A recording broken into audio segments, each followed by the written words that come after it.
19, verse 41, Bible said Jesus was in Jerusalem, and as he beheld the city, Bible said he began to cry and weep. What was making him to cry? It was because Jerusalem was a land of prophecy, a land that was prophesied where revival will break forth around the world. And Jesus was expecting Jerusalem to fulfill prophecy. But guess what? He looked at Jerusalem and he wept, because they are far away from the prophecy of God for them. They are very far away from what God wants to do in their life. So Jesus looked at Jerusalem and wept.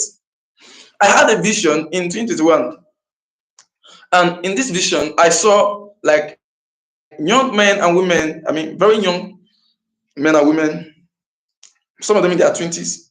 I saw them marching and crossing the border of nations. Marching and crossing with on leg, marching and crossing the border of nations, not for greener pasture. Because when I looked at their mouth, I was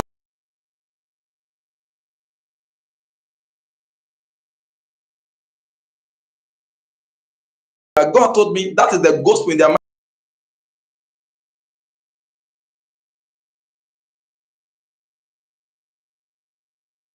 So that will be audacious and bold to preach the gospel and ignite revival across the nations.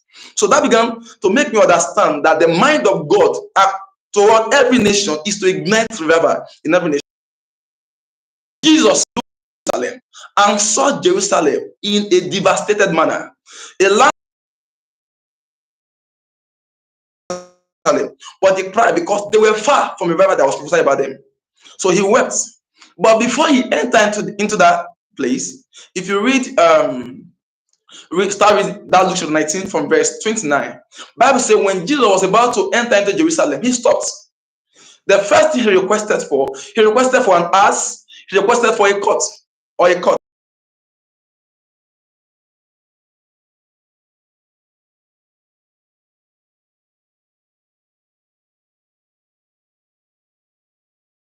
City just like that. Bring an ass for me. I was asking, why would Jesus request for an ass? Why would you request for it? Because you were trekking all this way. Then I realized, it was said in the olden days, it is the culture of kings not to enter any city on barefoot. They must enter either on horse. That's the way to show their honor. They must enter either on horse, on ass, on a cot, as a way to communicate that they are king. That's why if you read, I think verse 40, it was said that Jesus was a king. They recognized him as a king. But the king of what? He's not Pilate, he's not Caesar, but yet they call him a king. It's because when he wanted to enter into Jerusalem, he requested for a court. He said, get me an animal I want to ride upon. And then he told them, go to a village, not a city. Go to a village over against you.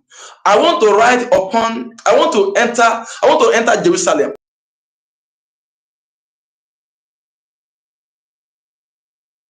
Just like that. I want to enter as a king, so I must ride upon a horse or a chariot or something before I enter into Jerusalem. So get me something before I enter into it. And then he had to instruct them. He said, go to a village over against there. He said, ask you. He said, tell them the Lord is in need of it. If anybody asks you, why are you losing it? He said, tell them the Lord is in need of it. And I was asking, why we God call the law of territory, that God will not just invade the earth without a man. So before God entered into the earth, he had to actually get a man that he will use. If you hear there is a revival in Africa, if you hear there's a revival in Asia, revival in America, it is a man that carried God into those nations. You hear that there's a move of God in Pakistan. It is men that carry God into Pakistan. If you hear there is a move of God in South Africa, it is men that carry God into South Africa. This was the same scenario, but you realize that this.